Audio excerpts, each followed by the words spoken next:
Let's go over my top 5 least favorite tendencies and archetypes in college football 25. If y'all enjoyed this style of content, make sure y'all like, comment, subscribe, man. Appreciate all the support, but let's get into the video. Alright, so if y'all haven't seen the reverse of this video, I did kind of my top 5 favorite tendencies and archetypes when it comes to high school recruits.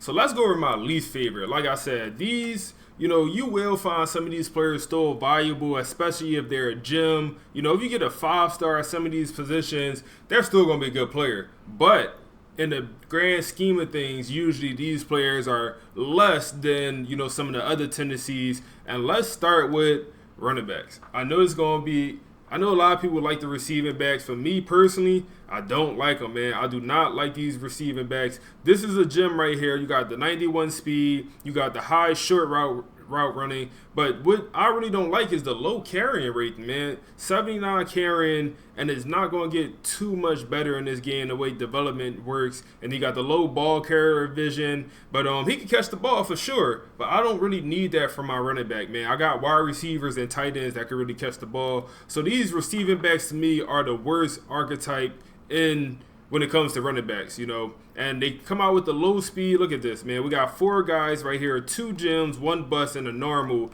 And you tell me the highest speed is 91. You'll get some power backs that's coming out with 95, 96 speed, and then none of their carriers is even touching 80.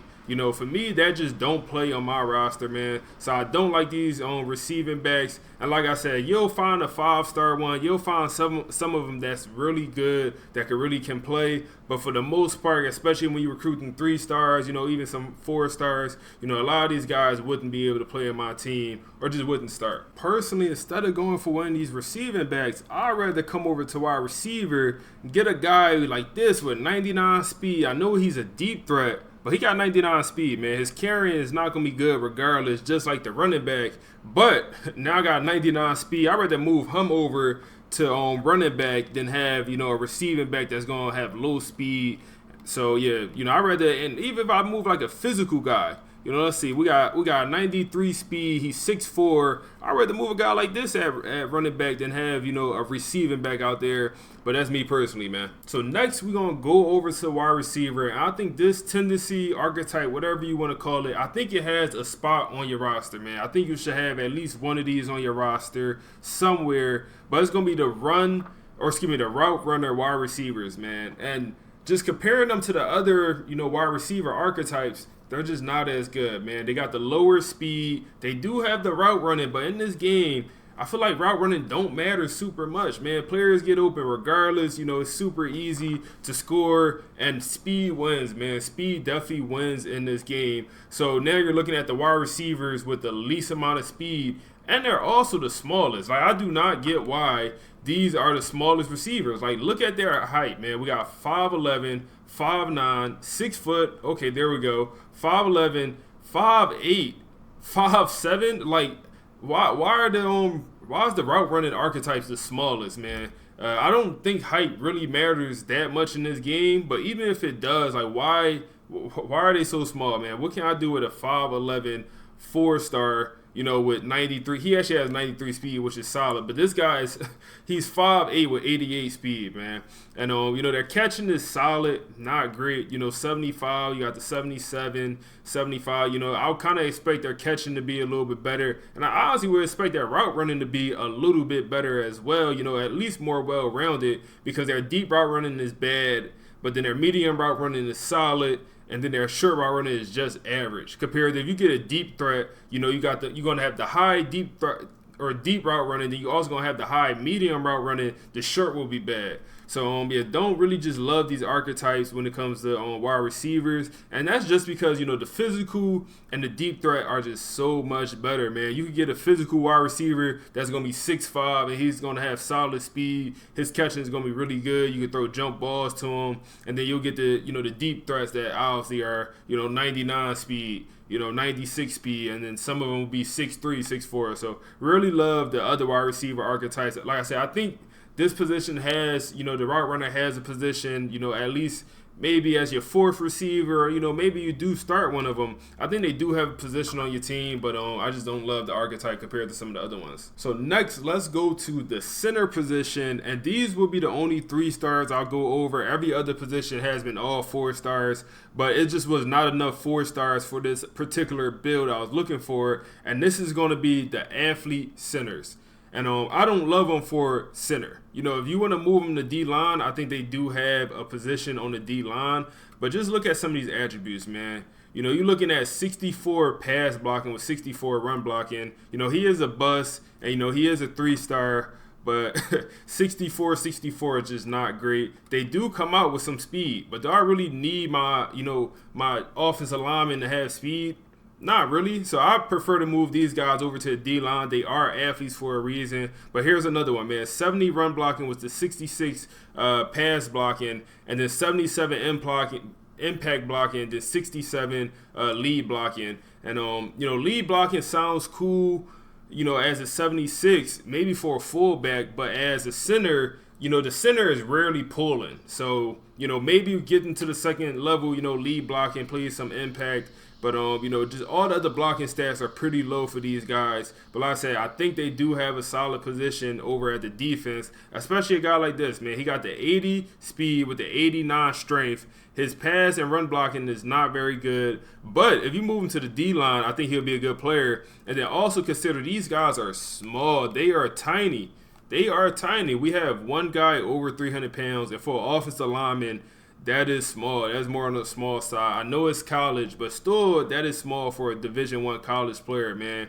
You're looking at 6'2", 282. That's just more on the small size for an FBS college player. So, I like these guys more on the D-line, right end, left end, even at the D-tackle for some of these guys. But I wouldn't advise, looking to recruit these guys to play O-line for you. All right, next, let's go over to the outside linebackers. And similar to the wide receivers, I think it's important to have one of these guys at least on your team. Maybe even if you have one of these guys starting at your 3 linebacker positions, I can see the value in that.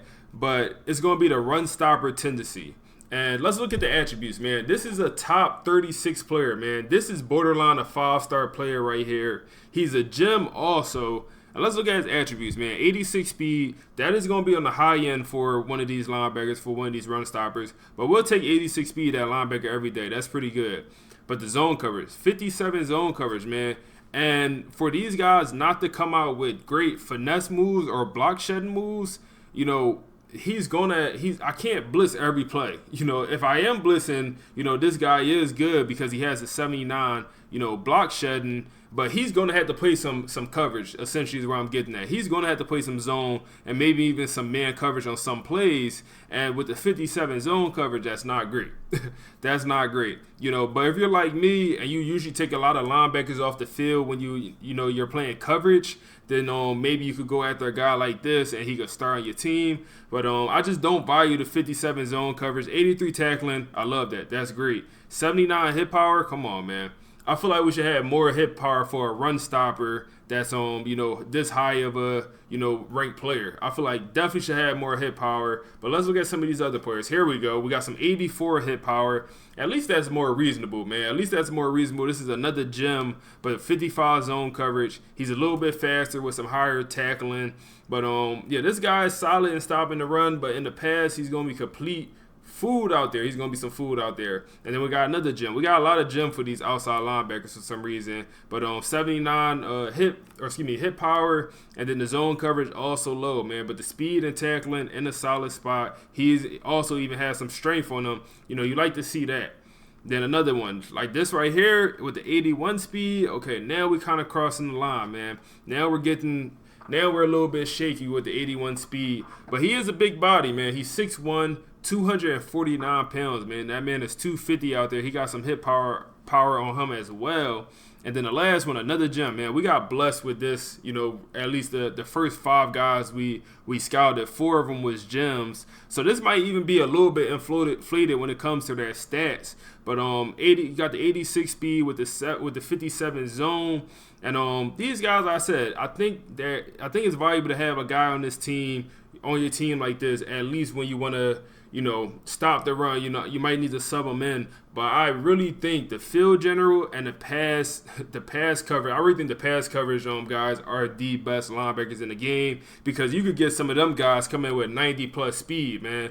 The highest speeds I've seen on one of them is 95 speed on a pass coverage linebacker. And speed is not everything, but speed wins in this game, man. Speed is very valuable in this game. So, like I said, I think these guys have a position on your team, but I tend not to go after them. So the last one we're going to talk about is the cornerbacks, and we're going to go with the slot cornerbacks, man. I'm just not a fan of the slot cornerbacks. And I'm not a big fan of the cornerbacks in general in this game, and that's just because I feel like they coverage ratings do not develop evenly. And it's gonna be the same thing here with these slot guys. But the issue with the slot guys, I feel like they don't come with the same speed as the man or zone corners. With the man and zone corners, you'll get a guy with 99 speed, 98 speed at both of those positions. But for the slot guys, I feel like it's a lot less rare. You barely get those guys with the high speed. And look right here, he's a bust, but he's coming in with 87 speed. His man coverage is solid, but zone coverage do not play at 67. And that just don't play on my team. And then we do have a couple guys with some solid speed, 94, but you're not gonna get the super elite speed as consistently as some of these zone and man corners. And of course, I'm gonna get the comment that well, slot corners, I got a 99 overall slot corner that I drafted. Well, he probably was a 5-star gem. At every position, if you get a 5-star, he's gonna be a player. He's gonna turn into a good player. But on average, I feel like these slot corners are underwhelming when it compares to the man and the zone corners, man. And just look at the coverage, man. For a slot corner, I'm expecting like 75 zone, 75 man, at least with some very solid speed. Solid speed in that I want to in that as my slot corner. And I feel like I just don't get that, man. I'm better off going after, a hybrid free safety, in my opinion, and moving him in the slot at times.